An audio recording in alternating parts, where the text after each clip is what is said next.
morning. Just sorting out these today. These are store pots. They're actually inkwell crab pots, but if you put a lid on like that, you can keep your crab in them. When you get too many crab, just keep it near your boat or under your pontoon or wherever.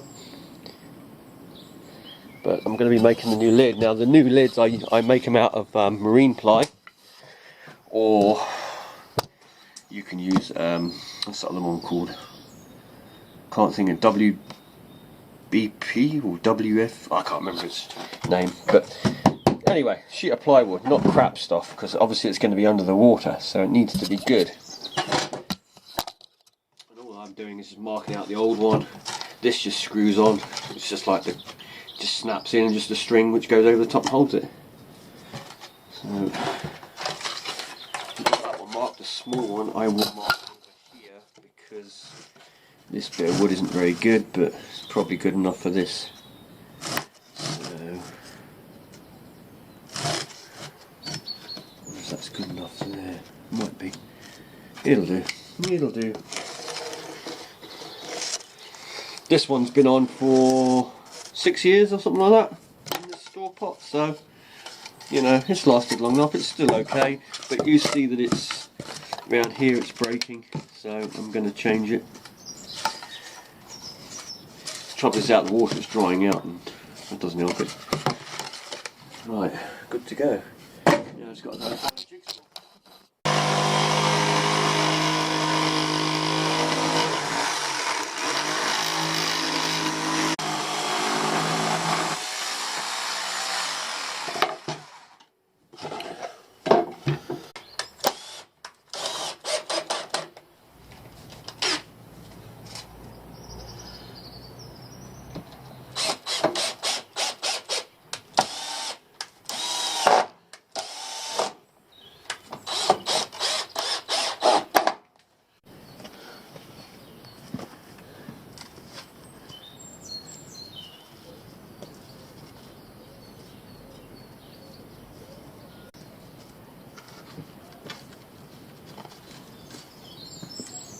There you go, job done.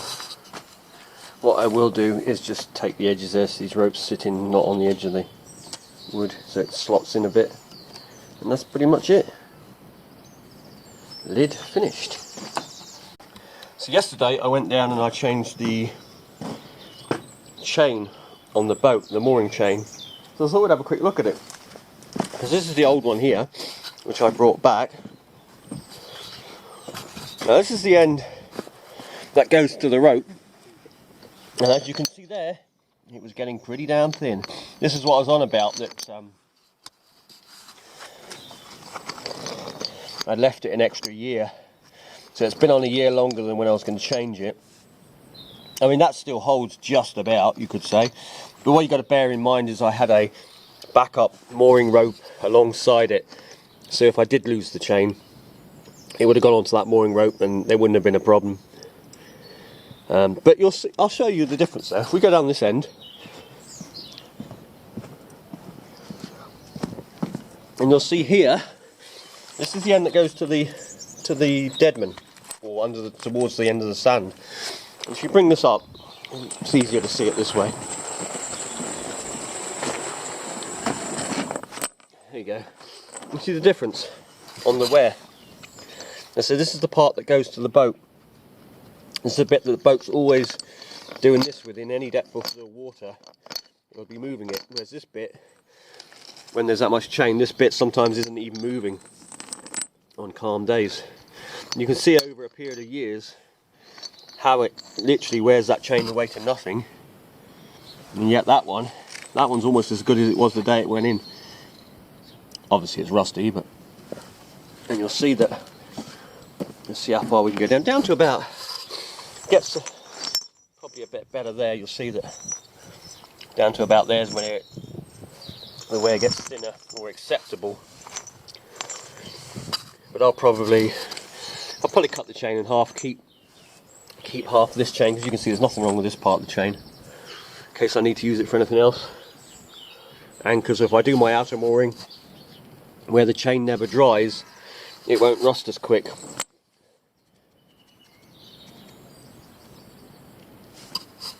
But at least we got a new chain on. That was the main thing. So we're good for a few years again. Another, I don't know, 4 or 5 years before we'll have to change that again.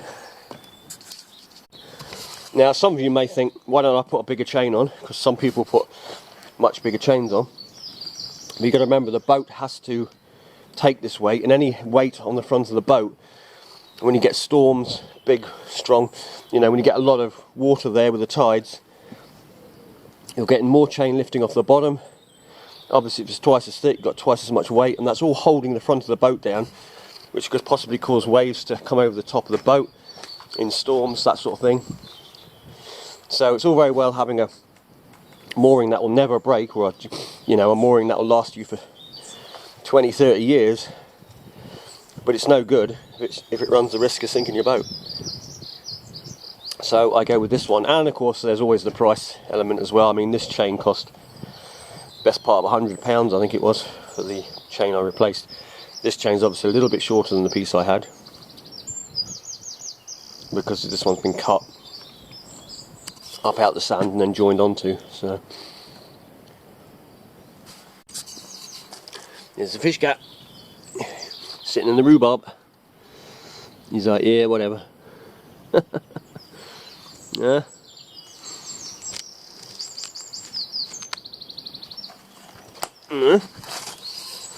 What you doing?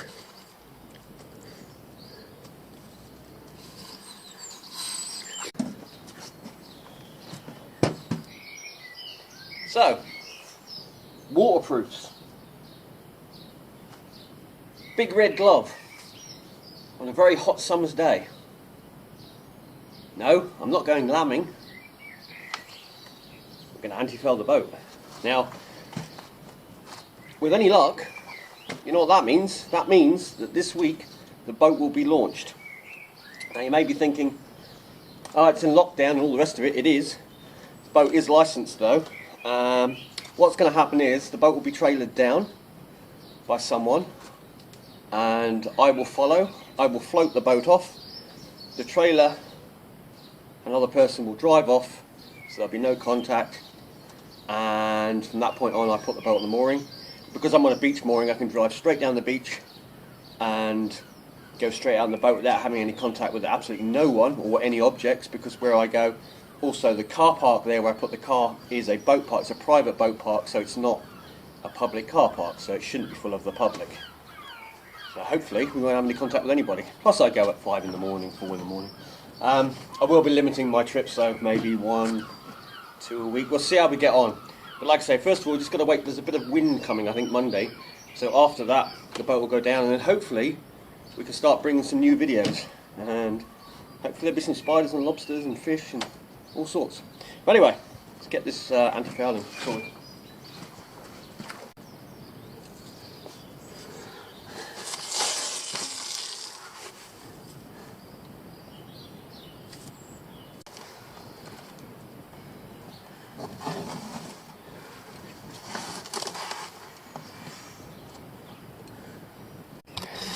And as you can see, it's a messy job. You can use a roller, but just get under with a paintbrush, get right in all the corners, the gaps. And there's the boat. I'll pull the tape off in a minute.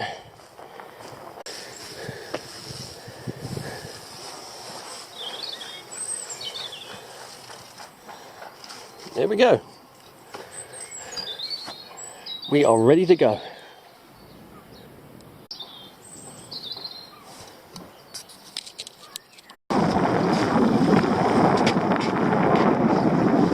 Right, let's go and get some fish.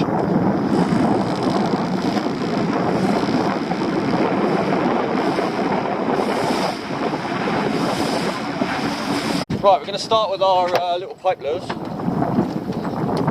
electric cable lures.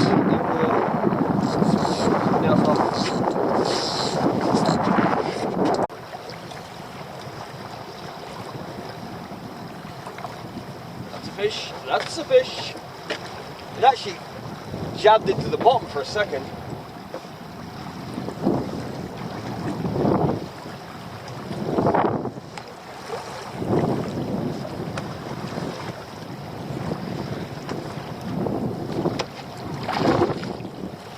Nice big one.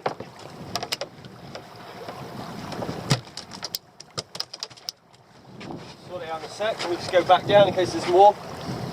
Trouble is you drift off the mark so quick. We're not too bad today, we're not moving too fast because the wind is kind of fighting against the tide, so kind of holding us in position.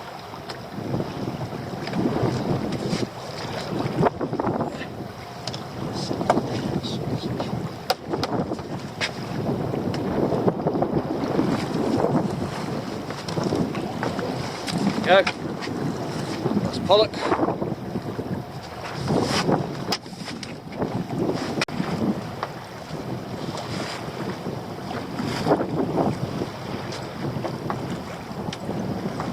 Hello, hello.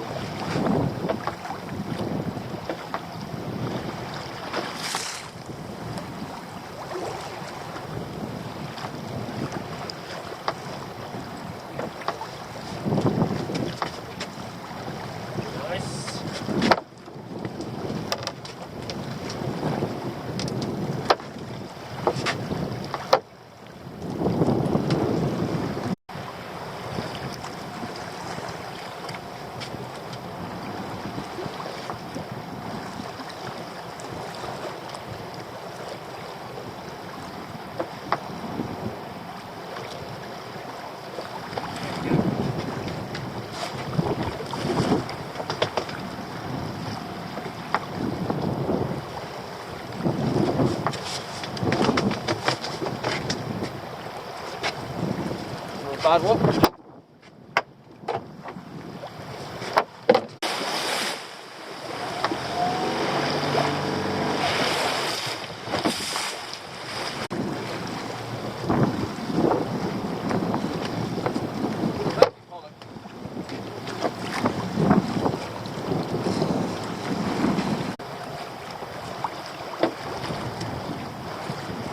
Hello.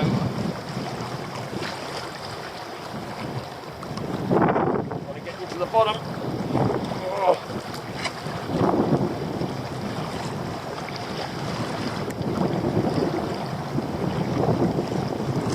This might be a good fish. Unless it's Pollock, of course. Oh, it's a good fish. It's not massive, but big enough for a landing net. Yeah. Right in the eyeballs. There you go. Silicon lures. They're great. Just that. Bit of silicon. Nice big pollock.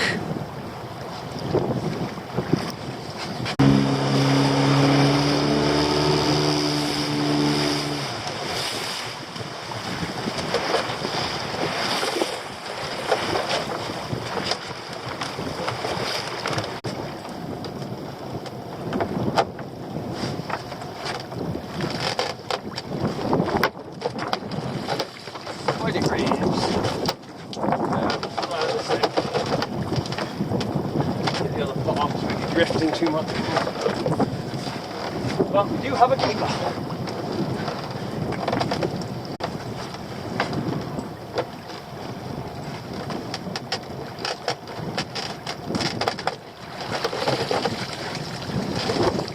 Well, there's some lobsters in there, but not the small ones, I think.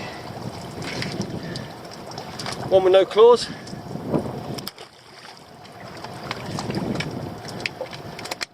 Still some rockfish left after a couple of days, which is pretty good.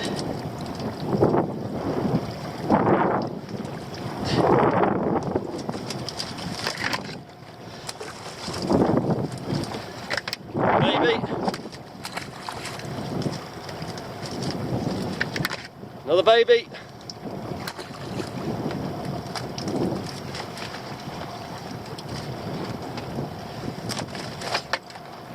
Small brown crab. Little spider crab. Another smallish spider crab.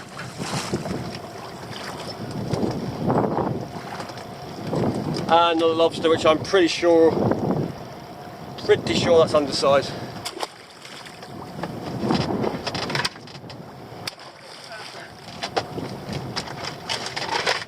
Another spider crab.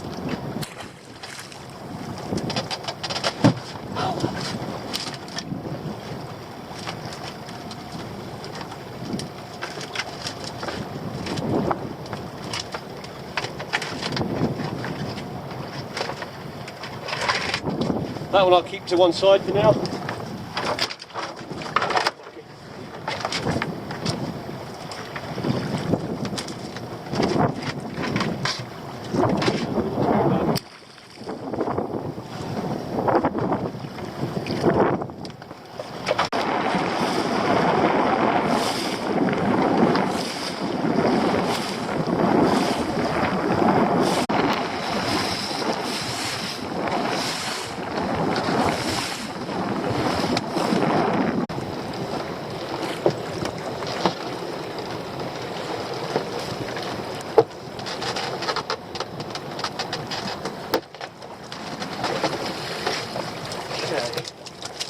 Lobster in this one. So,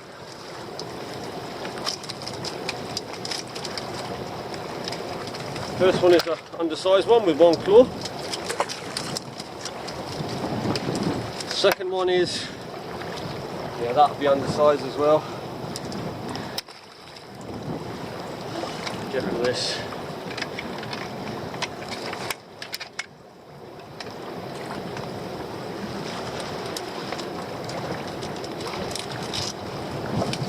This one I'm hoping will be sized.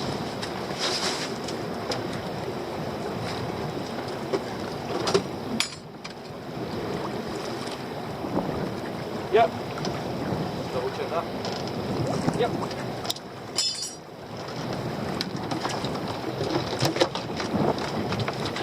Got one.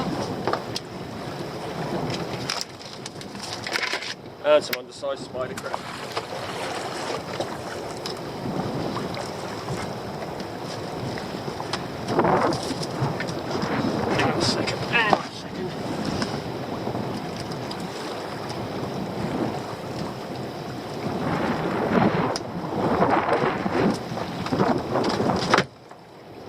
Look at the size of this thing. Lenny, Shani, whatever you want to call them. Absolute beauty, that one.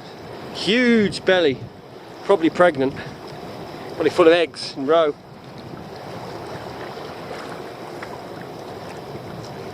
Right.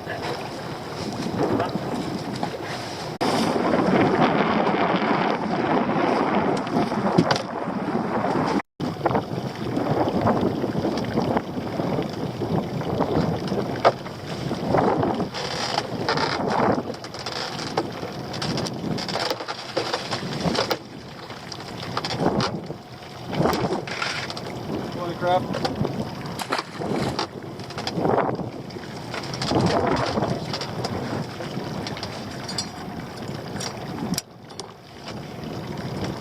Probably under again, just under again.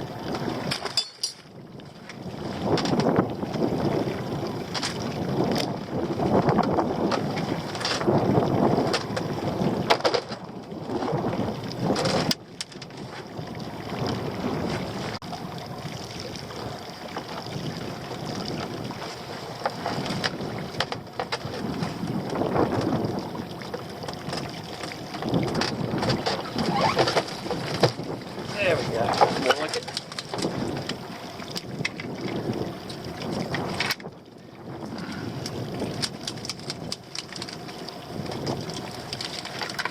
That'll probably be size.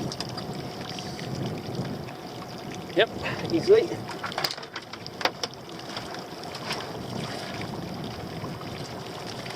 This one as well will be size. This one's bigger than the other one, so good size one that, yeah, easily.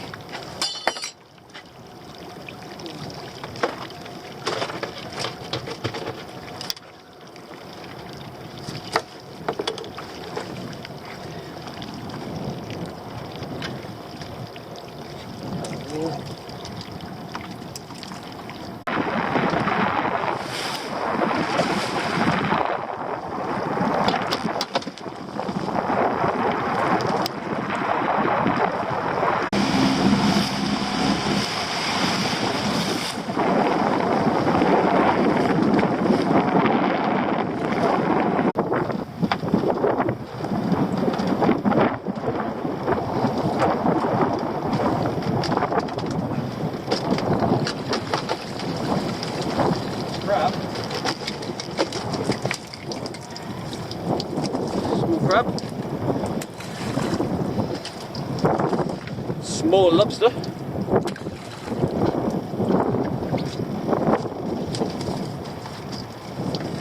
even smaller lobster,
wow.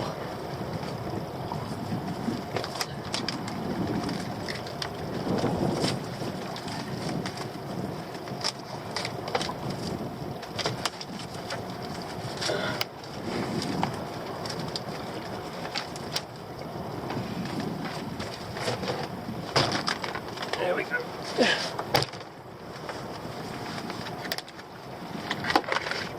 Nice big male brown crab.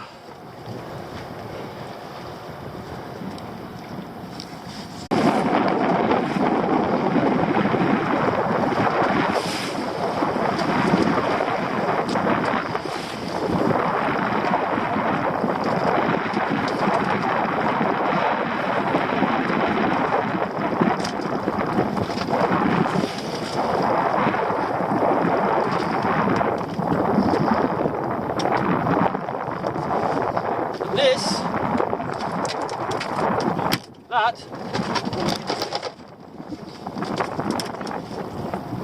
is a three-bearded rockling. You get them in the pots. I have caught them on the rod. I caught a huge one once down at the lighthouse over here, Guernsey's lighthouse down in town, and it wasn't far off the record either. But yeah, you can see they've got a very bright orange colour. There we go. There's some spider crabs. I think it's only got one claw on one of them though.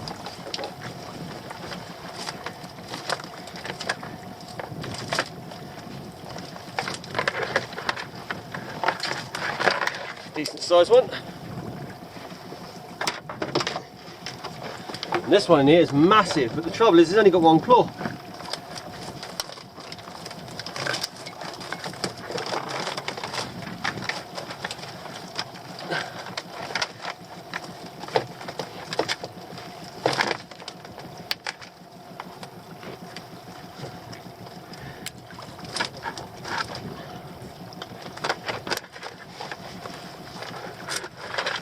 I mean, look at the size of that crab. I mean, it's only got one claw, but absolute giant. I'll keep hold of it because I'll keep that one for myself probably.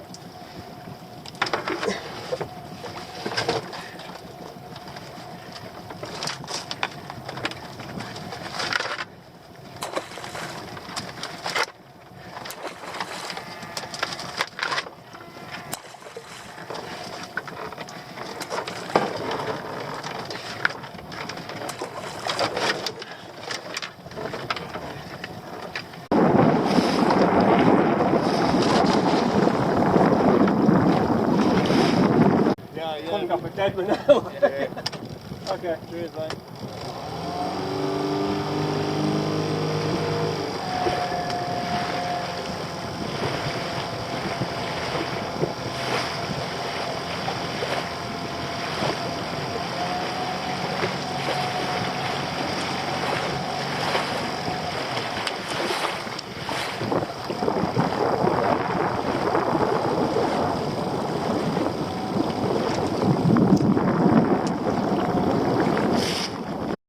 go, we've got our bucket with some lobsters in, good sized ones as well. And we've got our couple of Pollock and the Rockling we're going to take and try. Right, now the only problem is the tide's all the way down.